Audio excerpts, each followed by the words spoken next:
Hello everyone and welcome to Dune Officers Academy. We have started off a topic that is noun. हम जो भी आपके RMC में आपके important topics होते हैं, we are going to cover that in an elaborate manner, right? Noun क्या होते हैं, आप किस तरीके से noun को identify करोगे, short tricks क्या है, that we have already discussed. So in case you have not seen that video, you can refer to that video क्योंकि सबसे पहले किस तरीके से हम एक नाउन को कैटेगराइज कर रहे हैं उससे पहले नाउन होता क्या है ये जानना भी ज़रूरी है, right? So for that do refer to that video and then you can learn about the classification of noun. हमने पढ़ा था नाउन आपके क्या होते हैं, कोई भी पर्टिकुलर वर्ड जो आपको क्या बता रहे किसी चीज़ का नाम है. सो नाउन के साथ एक टर्म याद करने के लिए बोला था, what was that? Naming words. कोई भी चीज़ जिसका कुछ नाम है. फॉर एग्जाम्पल एनी पर्सन, ऐसा दुनिया में कोई नहीं है जिसका कोई नाम नहीं है, right? So that name is what? Noun. If you will look around, आपके आसपास बहुत सारे ऑब्जेक्ट है, बहुत सारी चीज़ें हैं, उन सब का कुछ ना कुछ नाम है. So that is why we describe them as noun. Apart from that, noun और वर्ब जो होते हैं they form a very important part. Reason, आप कोई भी एक सेंटेंस देखो, there always going to be a subject. Most part of the time आपका एक सब्जेक्ट ज़रूर होगा. वो सब्जेक्ट क्या कर रहा है, the action that is being done by the subject, right? तो नाउन आपके यूजुअली जो सब्जेक्ट होते हैं दैट इज अ नाउन, और वो क्या काम कर रहा है that is being described bye a verb. So noun and verb forms a very important part. और आप जब सब्जेक्ट वर्ब एग्रीमेंट भी पढ़ते हो उसमें भी नाउन और वर्ब के रूल्स फॉलो होते हैं, right? So these two topics become very important for part of speech. फिर हमने पढ़े थे क्लासीफाई हम किस तरीके से करते हैं. Today we will be learning in details आप किस तरीके से जो हम नाउन की कैटेगराइज कर रहे हैं वो आप किस तरीके से आइडेंटिफाई करोगे. क्या एक पर्टिकुलर टर्म आपके हर एक जो काइंड्स ऑफ नाउन है उसमें आपको याद रखना है. That will become easy for you to identify them. सबसे पहला जो हमने कैटेगराइजेशन या क्लासिफिकेशन पढ़ा था that was kinds of noun, right? वहाँ पे भी हम ऑलरेडी कवर कर चुके हैं कि there is collective noun, common noun, proper noun, abstract noun and material noun. Today we will be learning more about them with example. क्या एक कुछ चीज़ें हैं जो आपको ध्यान में रखनी है, right? Apart from that the other category that we talk about is the number. Based on number आप किस तरीके से नाउन को क्लासीफाई करते हो. And the last type of classification of noun is gender noun. Gender के basis पे आप नाउन कैसे डिस्क्राइब करते हो. वहाँ पे आपको एक बात और बताई गई थी, जब हम काइंड्स ऑफ नाउन पढ़ते हैं वहाँ पे एक टाइप का नाउन आता है कॉमन नाउन, राइट? लेकिन जब हम जेंडर नाउन भी पढ़ते हैं वहाँ पे भी एक आपका आता है common gender noun. So when you are talking specifically in regards of gender, वहाँ पे आप बोलोगे कॉमन जेंडर नाउन. जब आप क्लासिफिकेशन या काइंड्स ऑफ नाउन की बात करोगे वहाँ पे आप सिर्फ कॉमन नाउन बोलोगे. These two are very different, right? So बस ये छोटा सा एक डिफरेंस है that you must keep in mind when you are describing that. RAMC के पर्सपेक्टिव से बात करें सो आरएएमसी में हमेशा ही आपके नाउन से रिलेटेड क्वेश्चन आए हैं, either directly or indirectly, because these forms the basic of a part of speech. इसीलिए नाउन पूरी तरीके से कवर करके जाना. कई बार डायरेक्ट क्वेश्चन ये होता है where you have to identify a particular noun. Sainik school की भी बात करें वहाँ पे बिल्कुल डायरेक्ट क्वेश्चन आते हैं नाउन के कि इसमें से एब्स्ट्रैक्ट नाउन कौन सा है. Even if you look at the previous year question, वहाँ पे एक डायरेक्ट क्वेश्चन था where you have to identify an abstract noun. There was a sentence given to you. RAMC में कई बार आइडेंटिफिकेशन आ सकता है या फिर कई बार आपको ये होता है कि बहुत सारे आपको नाउन दिए गए हैं एंड उसमें से आपको बताना है कौन सा किस टाइप का नाउन है, right? So today we will be learning about kinds of noun.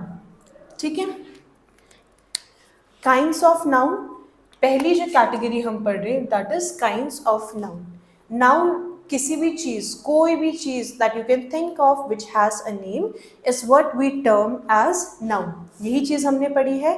पहला जो आपका सबसे इंपॉर्टेंट क्लासिफिकेशन है, आप किस तरीके से उनको नाउन को डिफ्रेंशिएट या सेग्रीगेट करते हो. So the first one is common noun.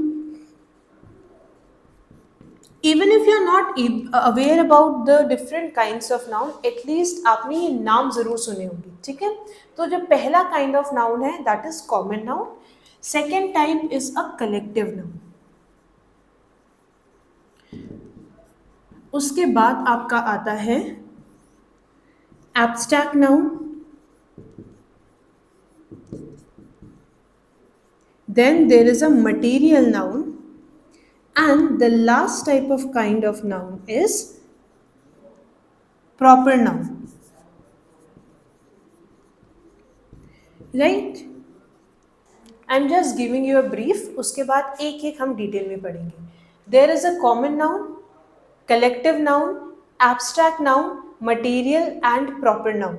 ये 5 कैटेगरी हो गई. Now how are you going to remember them? There is a short abbreviation for this which stands for C A M P. In case कभी आप भूल जाते हो कौन कौन से काइंड्स ऑफ नाउन है, एक शॉर्ट एब्रीविएशन याद रखना, कैंप है ना. आप कैंपिंग वगैरह पे जाते हो, वहां से टर्म है camp. Now this big letter C stands for collective noun and common noun. So C से आपके 2 काइंड्स ऑफ नाउन है, collective and common. A stands for abstract noun, M stands for material noun and P stands for proper noun. Clear है ये चीज? So CAMP, just remember this abbreviation. इससे क्या होगा, आपके जो भी काइंड्स ऑफ नाउन है एटलीस्ट आपको याद रहेंगे. सो देर are 5 kinds of noun, collective, common noun, एक सी जो, दैट इज वाई यहाँ पे मैंने सी जो है इट इज कंपैरेटिवली थोड़ा बड़ा लेटर मैंने लिखा है, सो दैट यू रिमेंबर कि this C stands for 2 kinds of noun, collective and common. Abstract, M stands for material and P stands for proper. So CAMP abbreviation is for kinds of noun. Clear? अब चलते हैं, हर एक जो आपने noun देखे हैं आप उसको किस तरीके से याद कर सकते हो, right? Now the first type is common noun. ठीक है, कॉमन नाउन. अभी ये टर्म भूल जाओ कि यहाँ पे नाउन है. जब भी आप कॉमन टर्म की बात करते हो तब आप कोई भी चीज़, कोई अगर मैं ये बोलती हूँ कोई भी चीज़ ये बहुत कॉमन है, what does the term common itself mean, है ना? पहले तो noun we have already learned. Noun हम इससे पहले ऑलरेडी पढ़ चुके हैं. भाई कोई भी चीज़ जिसका कुछ नाम है उसको हम नाउन डिस्क्राइब कर रहे हैं. अब आ जाते हैं कॉमन का मतलब क्या है. जब आप इन जनरल किसी चीज़ की बात कर रहे हो, whenever you talk about things in general, आप बिल्कुल एक चीज पॉइंट आउट ना करके इन जनरल जब कोई बात कर रहे हो उसको हम क्या बोलते हैं, दैट इज कॉमन, राइट? तो जब भी हम कॉमन नाउन की बात करें, remember one term with it, that is general, है ना? कोई भी चीज जो क्या है जनरल टर्म्स में बात की जा रही है, then that is a common noun, right? अब देखो, जब आप बिल्कुल स्पेसिफिक होकर कोई चीज़ के बारे में नहीं बात कर रहे हो, बट आप क्या कर रहे हो, ऐसे कोई भी चीज़ which is common to everyone, which is shared by a class. एक चीज़ याद रखना इसके साथ, जब हम जनरल की बात करते हैं या कॉमन की बात कर रहे हैं, what do you mean by that, the common or the general term? Something which is shared by a class. For example, class यहाँ पे क्या है, I am not referring to the class जो आपके स्कूल्स में या फिर किसी जगह पे होती है, but rather in general category की मैं बात कर रही हूँ. सो कॉमन नाउन के साथ एक टर्म हमेशा याद रखना, when we are talking in general we are not specifically pin pointing anything. So जब जनरल टर्म की बात की जाए then that is a common noun. और एल्स इन अनदर टर्म्स, और इसी चीज को वापस समझने के लिए, something which is shared by a class. Class और जिसको हम क्या बोलते हैं, कैटेगरी बोलते हैं. ठीक है, राइट? कोई भी चीज जो एक class which is same, something which belongs to the same class, या फिर एक जैसी चीज के लिए आप यूज कर सकते हो, है ना? कोई भी एक पर्टिकुलर टर्म जो जिसके कुछ फीचर्स जो हैं जो कॉमन है, विच is shared by a class, या फिर एक कैटेगरी में वो चीज़ पर्टिकुलर चीज़ कॉमन है, या ऐसी वही चीज़ दूसरे उसमें पाई जा रही है इंडिविजुअल में, तो आप उसको एक कैटेगरी में रखोगे, या फिर सेम क्लास या सेम काइंड आप बोल सकते हो. For example, in a class जब मैं बोलती हूँ, क्लास है, यहाँ पे बॉयज भी हैं गर्ल्स भी हैं. ठीक है, assume a class where there is a boy and there is a girl as well, right? अब मैं अगर वहाँ पे ये बोलती हूँ, I want the girls to stand up, तो क्या वहाँ पे सिर्फ लड़कियाँ जो हैं वो खड़ी होंगी या फिर जो सारे बच्चे हैं वो खड़े होंगे, राइट? कौन खड़ा होगा? Only the girls, right? So when I talk about common, right, common का क्या है? कॉमन नाउन मतलब होता है जो आप इन जनरल टर्म यूज कर रहे हो, right? When I said girls, इसका मतलब क्या है? अब देखो, आप गर्ल्स को किस तरीके से डिस्क्राइब करते हो? कुछ फिजिकल कैरेक्टर के बेसिस पे, कुछ फीचर्स के बेसिस पे, राइट? तो वो क्या हुए? सेम क्लास या सिमिलर कॉमन चीजें हैं ना उनमें, वो फीचर्स जो वो शेयर कर रहे हैं, they are common to each other. That is why when I said girls, all the girls of the class, they stood up. But when I say boys only, the boys will stand up, right? Only the boys will stand up, the girls will remain, they will be seated only. क्यों? क्योंकि ये क्या है? Same, एक जैसे हैं. किस regard में एक जैसे हैं? कुछ फीचर्स के रिगार्ड में. देयर वर सर्टेन फीचर्स जो इनको क्या करती हैं? कॉमन है इन दोनों के बीच, राइट? फॉर एग्जाम्पल, जैसे कि स्पेशली जब आप स्कूल में आप देखते हो, गर्ल्स की ड्रेस जो होती है वो अलग होगी, बॉयज़ की क्या होगी? थोड़ी अलग होंगी, राइट? तो आप उस बेसिस पे भी, वो भी एक फीचर हो गया आपका, राइट? और else in regard of how, उनकी अपीयरेंस के बेसिस पे, राइट? अपीयरेंस के बेसिस पे भी आप कैटेगराइजेशन कर सकते हो, right? So there were certain features which were common to all these people, तभी हमने उन्हें एक कैटेगरी में रखा है. That is why we use the term general. Common noun में हम क्या टर्म यूज करते हैं? जनरल टर्म, या फिर सेम क्लास या सेम काइंड को बिलोंग करते हैं.